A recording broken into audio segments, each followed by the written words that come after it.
अस्सलाम वालेकुम। खालिद सैफुद्दीन आपके साथ। हम पिछले दिनों जो बात कर रहे थे उसमें कुछ चीज़ें रह गई थी, जिसमें ट्रेडिंग सिस्टम एक था जिस पर हमारी आपसे तफसीली गुफ्तगू नहीं हो सकी थी। तो हम आज ट्रेडिंग सिस्टम पर बात करेंगे।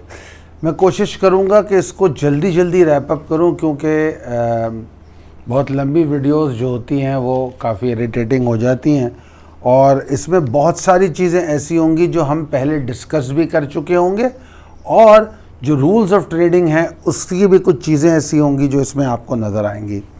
सबसे पहले तो समझना है कि ट्रेडिंग सिस्टम है क्या।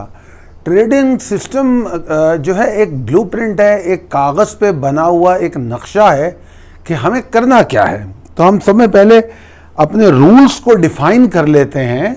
जो ट्रेडिंग प्लान है, ट्रेडिंग प्लान का हिस्सा है ना ट्रेडिंग सिस्टम। तो ये तमाम चीज़ें हैं क्या? ये सेट ऑफ रूल्स है, एक ब्लूप्रिंट है जिसको हम तैयार करते हैं कि आखिर हमें करना क्या है, हमें ट्रेड करनी कैसे। उसमें अपने पैरामीटर्स को डिफाइन कर लेते हैं, क्योंकि अच्छा ये इम्पॉर्टेंट इसलिए है कि इसके बगैर ट्रेड जो है ना वो लॉजिकल नहीं है। इसके बगैर ट्रेड ऐसी है जैसे बिल्कुल हवाई फायर कि बस कर दी, कोई लॉजिक नहीं है उसकी। तो मेरे हिसाब से जब भी ट्रेड किया जाए ट्रेडिंग सिस्टम को और ट्रेडिंग प्लान को ज़रूर फॉलो किया जाए। और ट्रेडिंग ये जो होती है ट्रेडिंग प्लान या ट्रेडिंग सिस्टम जिसकी हम बात कर रहे हैं, ये हमारी ट्रेडिंग का बैकबोन होती हैं। अगर आप गौर करें तो ये बैकबोन होती हैं। इसी के थ्रू जो है हम अपनी ट्रेड को सिक्योर भी करते हैं, इसी के थ्रू हम अपनी बेहतरीन रिस्क मैनेजमेंट भी करते हैं। बहुत मेजर रोल प्ले करती है ये ख़ास तौर पर रिस्क मैनेजमेंट में। और आप ये समझ लीजिए कि हम अपनी किस्मत जो है किसी के हाथों में नहीं दे रहे, बल्कि हम अपने रूल सेट करके अपने प्लान को एग्जीक्यूट करने जा रहे हैं। ट्रेडिंग सिस्टम जो है वो बेस्ड है चंद चीज़ों पर जिनका हम जिक्र कर चुके हैं। ये मेरे पास एक इसका बना हुआ सिस्टम भी है। अगर आप लोग रिक्वेस्ट करेंगे तो मैं ये आपको भेजूंगा भी। इसके अंदर बहुत सी चीज़ें हैं, जैसे कि टाइम फ्रेम है, criteria of entry and exit है, रिस्क स्टॉप लॉस है, मुख्तलिफ चीज़ें। ये मैं आपको भेज भी सकता हूँ। आप अगर कमेंट में रिक्वेस्ट करेंगे तो वहाँ पर एक नंबर होता है और हम आपको वहाँ पर आपको इसकी PDF फाइल भेज सकते हैं। तो trading system is based on certain things कि वो रूल हम सेट करें, और जो उसकी जो स्टैटिस्टिकल एनालिसिस है कि नंबर ऑफ ट्रेड कितनी होनी चाहिए, पास्ट परफॉर्मेंसेस क्या हैं, ये तमाम चीज़ें हमको इसमें नज़र आ जाती हैं। जब हमें तमाम चीज़ें नज़र आ जाती हैं तो इसका मतलब है कि अगर पास्ट में कोई गलतियां हुई हैं तो वो भी पता लग जाती हैं। तो इससे ये होता है कि अगली ट्रेड सक्सेसफुल होने के चांसेस बढ़ जाते हैं। अच्छा, एक चीज़ होती है ऑटोमेटेड ट्रेडिंग सिस्टम। मैं इस पर ज़्यादा बात करना नहीं चाहता। जहाँ पर टेक्नोलॉजी है उन लोगों ने इसको इस्तेमाल करने की कोशिश की। बहरहाल मेरा ज़ाती मौक़िफ़ ये है कि ये एक फ़ेल तरीक़ेकार है। ऑटोमेटिक ट्रेडिंग सिस्टम अब तक कहीं भी कामयाब नहीं हुआ। ये सिर्फ़ और सिर्फ ब्रोकर्स जो हैं वो चलाने की कोशिश करते हैं, और उसकी वजह ये होती है कि वो वॉल्यूम्स को बढ़ा के अपने कमीशंस को जनरेट करते हैं, मगर इवेंचुअली एंड अप जो इन्वेस्टर और ट्रेडर है वो लॉस में होता है। कोई भी ऑटोमेटेड ट्रेडिंग सिस्टम अभी तक ऐसा कामयाब नहीं हुआ जिसको कहा जा सके। आप ख़ुद भी सोच सकते हैं, अगर इतना आसान होता तो फिर क्या बात थी, हम पैसे डालते और बटन दबाते और हमारा प्रॉफिट आ जाता। ऐसा नहीं होता। तो ऑटोमेटेड ट्रेडिंग सिस्टम मेरे हिसाब से कम्प्लीटली रिजेक्टेड है। बल्कि आई थिंक 2000 मुझे ईयर याद नहीं है, इत्तेफाक से मैंने किसी के साथ काम भी किया था। गो के मेरा मौक़िफ़ ये था कि ये सिस्टम नहीं चलेगा, मगर वो उसकी टेक्निकल साइड को मुझसे करवाना चाहते थे। तो मैंने इस पर 3 महीने उनके प्रोजेक्ट पे काम भी किया था, और वो प्रोजेक्ट एंड अप फेल हुआ था। वो ट्रेडिंग सिस्टम नहीं चला था। बहरहाल automatic trading system it is simply rejected. ये कंप्यूटर बेस्ड सिस्टम होता है, उसके हिसाब से सेटिंग की जाती है। अच्छा, अब इसमें जो अहम पॉइंट है जो आपको मैंने कहा है कि वो चार्ट में भी नज़र आएंगे और आप वो मंगवा भी सकते हैं, उसमें पहली बात है चूज़ योर टाइम फ्रेम। इसमें सब में पहले तो आपको समझना चाहिए कि आप ट्रेडर कौन से हैं, शॉर्ट टर्म है, मीडियम टर्म है, लॉन्ग टर्म है, ठीक है ना, नंबर एक। नंबर दो, आप डे ट्रेडर हैं, स्विंग पोजीशन लेते हैं, आप किस किस्म की, अपने बारे में पहले देखना और समझना है। क्योंकि देखिए ना, जब हमें ये पता लगेगा कि हम कैसे ट्रेड करते हैं तो उसके तनासुब से हम पैरामीटर्स या सेट ऑफ रूल्स बनाएंगे। एक लॉन्ग टर्म ट्रेडर्स के रूल्स अलग हो सकते हैं और एक शॉर्ट टर्म ट्रेडर्स के रूल अलग हो सकते हैं, तो हमें उसके हिसाब से रूल बनाने पड़ेंगे। तो सबसे पहले हमें ये टाइम फ्रेम अपना डिफाइन करना होगा, अपने आप को डिफाइन करना होगा कि हम क्या हैं। हम स्विंग पोजीशन लेंगे, हम डे ट्रेड करेंगे, हम उसको वीक होल्ड करेंगे, हम उसको मीडियम टर्म में जाएंगे, ये सारी चीज़ें। क्योंकि जो डे ट्रेडर्स होते हैं वो शॉर्ट फ्रेम्स में काम करते हैं। फिर जब मार्केट को देखा जाता है, जो शॉर्ट टर्म ट्रेडर होता है वो शॉर्ट टर्म मूव्स को फोकस करने की कोशिश करता है, जबकि लॉन्ग टर्म ट्रेडर्स जो होता है वो ओवरऑल बड़ी परफॉर्मेंस को, या लेट सपोज कि वो कहता है कि मुझे 20% का गेन चाहिए या 15% का गेन चाहिए, जबकि शॉर्ट टर्म ट्रेडर जो है 2% पे बाहर आ जाता है, जस्ट 2% पे, और कई दफ़ा वो 1% पे भी बाहर आता है। इंटरडे ट्रेडर तो ऐसे होते हैं जो कई शेयर ऐसे होते हैं, छोटे स्टॉक्स, पेनी स्टॉक्स जो होते हैं, जिसमें वो 10-10, 15-15 पैसे पे ट्रेड कर रहे होते हैं। तो आपको वो टाइम फ्रेम सेट करना पड़ेगा कि आप किस, जब आपको अपनी पोजीशन पता होगी तो फिर आप उस टाइम फ्रेम पे उस चार्ट को एनालिसिस करेंगे, उस सेंटिमेंट को उस टाइम फ्रेम पे समझने की कोशिश करेंगे। तो बहरहाल बेस्ट, फिर उसमें एक और अहम बात ये हो जाती है कि मार्केट में बेस्ट टाइम कौन सा है फोकस करने का। 24 घंटे बैठ के मार्केट को देखा नहीं जा सकता, ये इलॉजिकल है। अगर आप स्टॉक्स में काम करते हैं तो 6-8 घंटे बैठ के कंटिन्यू देखते रहना मार्केट को, ये ठीक नहीं है, ये परेशान कौन बात है, ये बीमार करता है, ये स्ट्रेस देता है, ये प्रॉब्लम देता है। मार्केट को देखने के तरीक़े को सीखिए।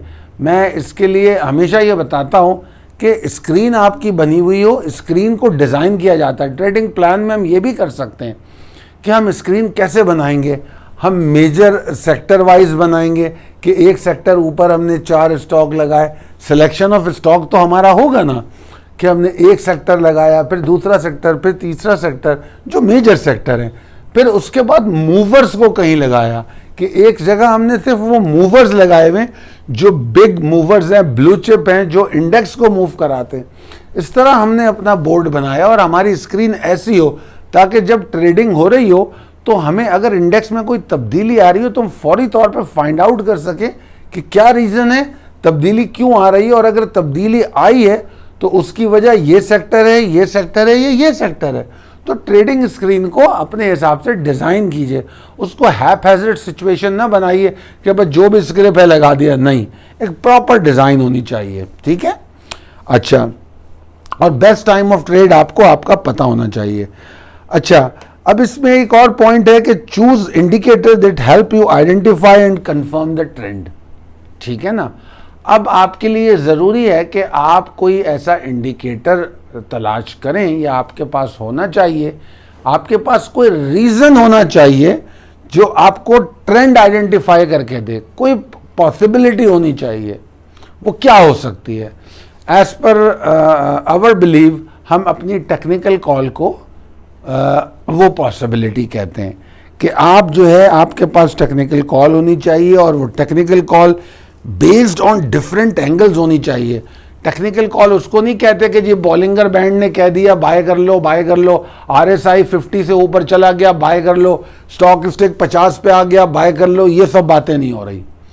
बात ये हो रही है कि ओवरऑल जो टेक्निकल एनालिसिस है वो क्या बता रही है, वो अपने तमाम एंगल से, उसके अंदर पैटर्न्स भी हैं, उसमें ट्रेंड लाइन भी है, उसमें चैनल्स भी हैं, उसमें मूविंग एवरेजेस भी हैं, उसमें स्टेबल इंडिकेटर्स भी हैं, उसमें हाइपर इंडिकेटर्स भी हैं, उसमें साइकिल इंडिकेटर्स भी हैं।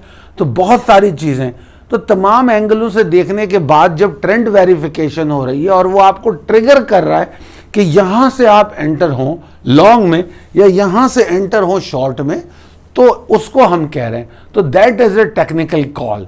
तो ऐसी टेक्निकल कॉल आपके पास होनी चाहिए, और अगर वो मौजूद है तो इसका मतलब ये है कि आपके पास आइडेंटिफाई करने के लिए, कंफर्म करने के लिए वो मौजूद है। अच्छा जनाब, उसके बाद हम अपने रिस्क को डिफाइन करते हैं कि हमारा रिस्क हम कितना ले सकते हैं। हर ट्रेडर को अपने रिस्क का पता होना चाहिए।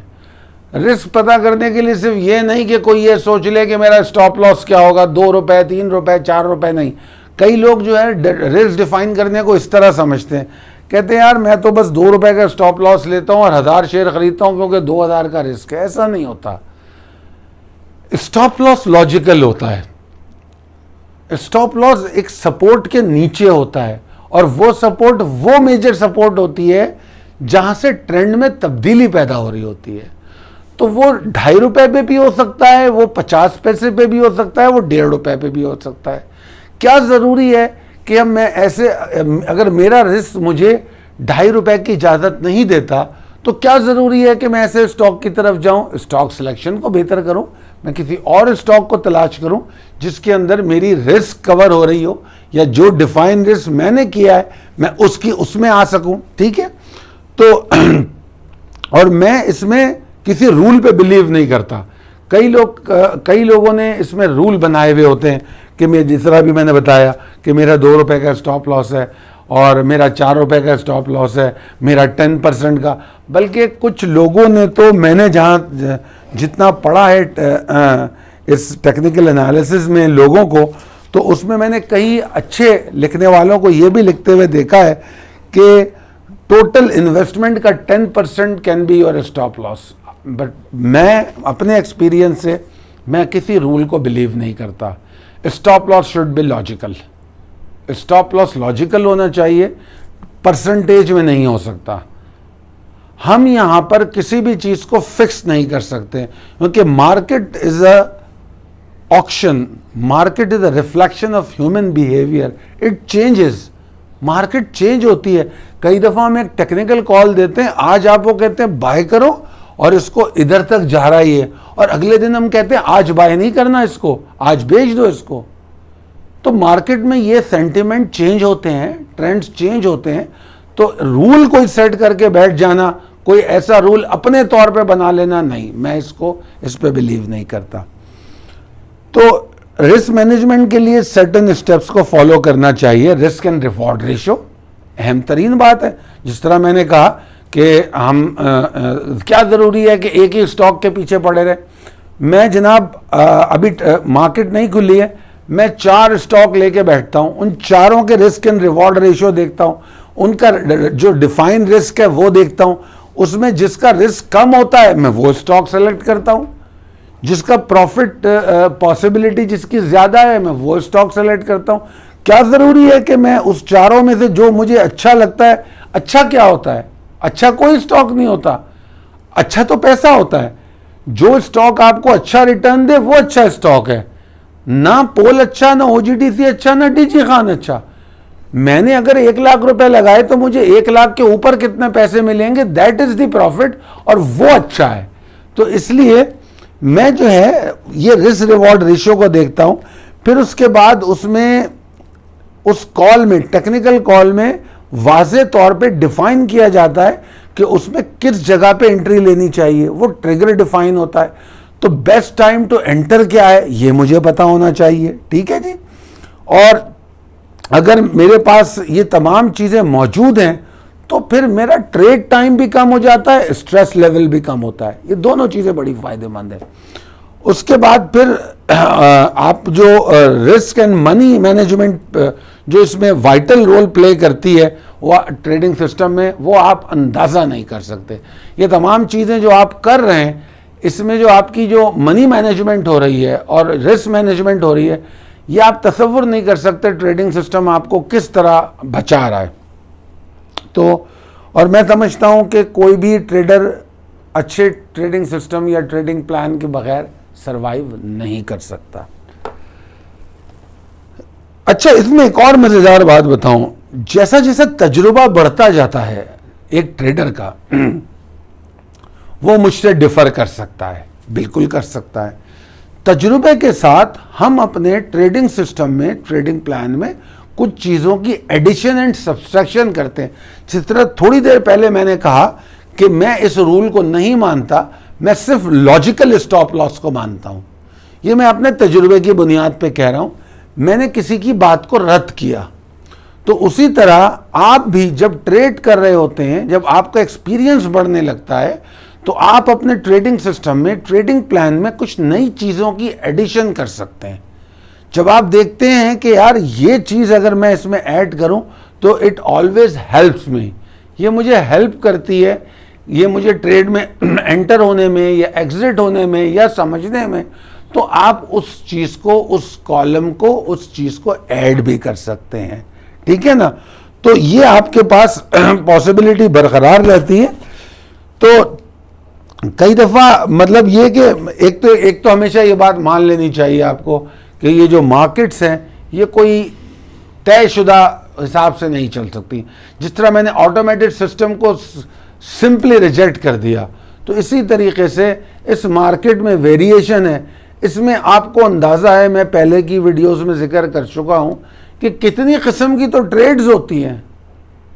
मतलब लॉन्ग और शॉर्ट को ही ले लें अगर आप, कि आप अगर दो डायरेक्शन में ट्रेड करते हैं, लॉन्ग और शॉर्ट, तो लॉन्ग करने वाले 36 किस्म के लोग होते हैं। मतलब अगर मेरे पास 50 लोग बैठे हैं जो लॉन्ग ट्रेडर्स हैं, 50 के 50 का ट्रेडिंग प्लान अलग हो सकता है। किसी का लॉन्ग स्टाइल अलग है, किसी का अलग है। तो इसमें वैरायटी ऑफ ट्रेड है, तो you can develop your own. तो ये ट्रेडिंग सिस्टम के अंदर आप जब एक्सपीरियंस जब हासिल करते हैं तो आप ये भी करते हैं। अच्छा, और जिस तरह मैंने एक और पॉइंट बता दिया आपको कि define entries and exit based on risk and reward ratio, ठीक है ना? तो एंट्रीज जो होती हैं वो उसमें सारा कुछ सिलेक्शन क्राइटेरिया पे आ जाता है, और बिफोर मार्केट जो हम एनालिसिस हमारे पास स्क्रिप्ट की आई है, हम उसको पढ़ के उसको सॉर्ट आउट कर लेते हैं। फिर मार्केट में देखते हैं कि कहाँ वो इस वक्त ट्रेड कर रहा है और उसका कितना स्टेबल सिग्नल मिल रहा है। मैंने 3 को स्टडी किया हुआ है, 3 में से 2 चले ही नहीं, एक चला, उसने एक ने सिग्नल दिया और मैं उसमें एंटर हो गया। ठीक है ना? तो ये पॉसिबिलिटी भी होती है। अच्छा, फॉर एग्जिट, अच्छा एग्जिट में क्या होता है, कई दफ़ा तो कॉल में एग्जिट दिया हुआ होता है। ठीक है ना? एक रेजिस्टेंस होती है जिस पे हम एग्जिट करते हैं, प्रॉफिट टेकिंग करते हैं। मगर कई दफ़ा ऐसा होता है कि हम जिसको एग्जिट कहते हैं, जैसे अभी मैं गोल्ड की मिसाल दूं, जैसे मैंने पिछले 2-3 दिन से गोल्ड का जो मैं टारगेट दे रहा हूं, गोल्ड उससे काफ़ी ऊपर जा रहा है। तो हम यहाँ पर यह मशवरा देते हैं कि जब if you find more momentum in bulls, अगर आप बुल्स में ज़्यादा मोमेंटम देख रहे हैं, तो आप अपने स्टॉप लॉस को अपने टारगेट के नीचे ट्रेल करें और फिर उसको ऊपर जाने दें। That's fine. मतलब ये कोई तयशुदा बात नहीं है कि अगर मैंने 40 रुपए का टारगेट दिया तो ठीक 40 रुपए या 39.90 पे या 39.75 पे मैं बाहर निकल जाऊं, ये कोई ज़रूरी नहीं है। अगर वहां मुझे बुल्स का मोमेंटम बहुत अच्छा नज़र आ रहा है, पावरफुल नज़र आ रहा है, तो मैं अपने स्टॉप लॉस को 40 से नीचे, यानी कि 39, 75, 80, 85, मैंने उसको स्टॉप लॉस को लगाना और उसको फिर छोड़ देना है। That's all about grid. मैंने आपसे कहा था ना, थोड़ी सी ग्रीड अच्छी होती है, तो ये वो ग्रीड है जो अच्छी है, ये आपको मतलब फ़ायदा पहुंचाती है। हालांकि इस मार्केट में हम फियर और ग्रीड से हम रोकते हैं लोगों को, मगर मैंने अगर याद हो आपको अपनी एक वीडियो में कहा था कि बेशक फियर एंड ग्रीड इस मार्केट के लिए अच्छा नहीं है, मगर किसी हद तक ट्रेडर में फियर और ग्रीड होना चाहिए। तो यहां पर वो छोटा अमाउंट ऑफ ग्रीड जो है काम आता है, और that helps you for having a trailing stop loss. और फिर मार्केट मजीद ऊपर जाती है, जाने दें उसको, और आप उसको ट्रेल करें और आप उसको फॉलो करें ट्रेंड को। अच्छा जनाब,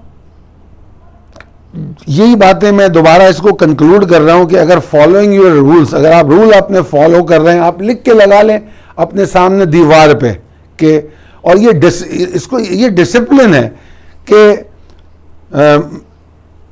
और एक मेरे ख्याल में ट्रेडर की शख्सियत होनी चाहिए कि वो इस रूल्स से बना हुआ हो। Define your time frame, identify the position of the market, मतलब डिफाइन योर टाइम फ्रेम हम डिस्कस कर चुके, ठीक है। Identify the position of the market, market अभी किस सिचुएशन में चल रही है। आपको याद होगा पिछली वीडियोस में मैं मार्केट के टाइम फेजेस पे बात कर चुका हूं कि मार्केट डिफरेंट टाइम फेज में डिफरेंट बिहेव करती है। फिर मैं ये भी बात कर चुका हूं कि आप किस टाइम में कंफर्टेबल हैं, आप उस टाइम में ट्रेड करते हैं। उसके बाद find support and resistance level, ये आपके पास मौजूद होते हैं प्रिसाइज लेवल की शक्ल में। हमारी हर टेक्निकल कॉल के अंदर ये सपोर्ट एंड रेजिस्टेंस लेवल मौजूद होते हैं। उसके बाद फाइंड योर एंट्रीज, ठीक है, और एग्जिट्स। तो एंट्रीज एंड एग्जिट आपके पास कॉल में मौजूद होती हैं, ठीक है। और अगर आप अपनी एंट्रीज एंड एग्जिट बनाना चाहते हैं based on trading on levels, you can do that by using the precise level, वो आप कर सकते हैं, कोई मुश्किल काम नहीं। और एक और चीज यहां की, use multiple time frame analysis. मतलब ये कि जब स्पेशली मैं कमोडिटीज एंड फॉरेक्स वालों के लिए कहूंगा, स्टॉक वाले तो आमतौर पे नहीं करते, चार्ट से ट्रेडिंग करते हैं कमोडिटीज एंड फॉरेक्स वाले ज़्यादातर। तो अगर वो कोई एंट्री एंड एग्जिट ले रहे हैं, सब में पहले तो मैं बहुत छोटे चार्टों की तरफ जाने को मना करता हूं, क्योंकि उसमें स्टेबिलिटी नहीं होती, उसमें आपको ना हाइपरनेस बहुत नज़र आती है। वो हाइपरनेस जो है ट्रेडर के स्ट्रेस में इजाफा करती है कि 5 मिनट का चार्ट देख रहे हैं, 1 मिनट का चार्ट देख रहे हैं, नहीं देखें। एक ट्रेडर को मिनिमम 1 घंटे का चार्ट देखना चाहिए, आवरली चार्ट को देखना चाहिए, ठीक है। हाईएस्ट देखे वो 4 आवर, वरना 1 आवर देखे। 1 आवर के नीचे वो 15 मिनट के चार्ट को भी देख सकता है। 15 मिनट के चार्ट पे वो आइडेंटिफाई करता है कि राइट नाउ पिछले 30 मिनट से सेंटिमेंट क्या है, पिछले 45 मिनट से सेंटिमेंट क्या है। अगर इन सवालों का जवाब लेना है तो फिर छोटे टाइम फ्रेम के चार्ट पे जाएं, ज़रूर जाएं।